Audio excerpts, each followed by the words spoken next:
Motorcycle প্রেমীদের জন্য দুঃসংবাদ, কারণ প্রত্যেকটা মোটরসাইকেলে আকাশ পরিমাণ দাম বাড়তেছে।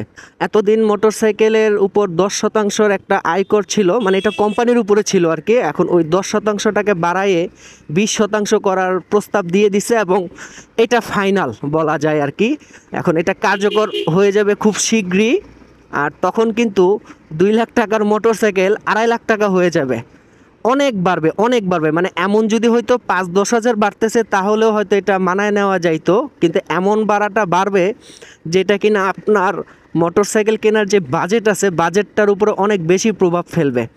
এখন যারা অলরেডি বাইক কেনার জন্য টাকা টোকা জমাইতেছিলেন, আপনি কাছাকাছি চলে আসছেন, আপনার বাজেট হচ্ছে 3 লাখ টাকা, আপনি 2.5 লাখ টাকা জমাই ফেলছেন, আরও 50,000 টাকা জমাইতে হয়তো 1-2 মাস আপনার লাগবে।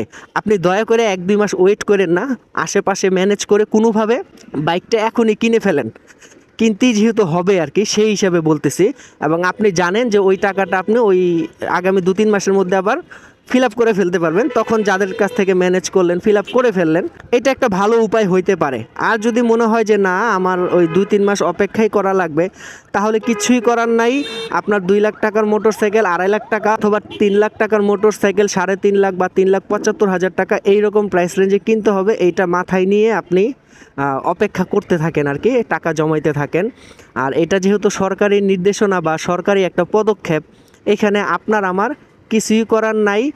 এটা অফিসিয়ালভাবে হয়ে গেলে অফিসিয়ালভাবেই আপনাকে দাম বাড়ায় কিনতে হবে। এটা একটু দুঃসংবাদই আমাদের জন্য, তাই না? আমরা তো সবসময় চাই হচ্ছে রিজনেবল প্রাইসে একটা মোটরসাইকেল যেন আমরা কিনতে পারি। মোটরসাইকেলটা তো আমাদের জন্য সবসময় শখের না, এটা কিন্তু আমাদের জন্য প্রয়োজনীয় একটা যানবাহন। আমরা যারা ঢাকায় চলাচল করি অথবা ঢাকার বাইরে সিটি এলাকাগুলোতে চলাচল করি, জ্যামের মধ্যে কম সময়ে এখান থেকে ওখানে যাওয়ার জন্য কিন্তু এটা সবচেয়ে বেস্ট একটা অপশন আমাদের হাতে। এখন ওই বেস্ট অপশনটাকে এখন কিন্তু আমাদের অনেক ভেবে চিন্তে কালেক্ট করতে হবে। ওই যে দাম বাড়তেছে, খরচ বাড়তেছে, আপনার আমার সব দিক দিয়েই।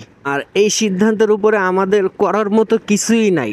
কারণ হিসেবে বলা হইতেছে যে আন্তর্জাতিক যে তহবিল আছে, মুদ্রা তহবিল আছে, ওখানে যে ঘাটতিগুলো আছে এগুলো পূরণ করার জন্য এইভাবে আয়করগুলা বাড়ায়ে বাড়ায়ে সরকার যেন একটা স্টেবল পজিশনে যাইতে পারে, এই জন্য সব কিছুতে এরকম টাকাগুলা বাড়ায় দিতেছে। এখন আমরা কি করতে পারি বলেন? আমাদের তো তলা ফুটা অবস্থায় তো আমাদের আর কিছু করার নাই। ঢালবেন, ওই ফুটা তলা দেওয়া সব বের হয়ে যায়, থাকে না তো। আমাদের কাছে তো টাকা থাকে না, যে যেমনে পারে লুটপাট করে খাইতে থাকে। এখন বর্তমানে কি লুটপাট করে খাবে নাকি এটা আসলে ব্যাকআপ দেবে, এটা পরে বোঝা যাবে।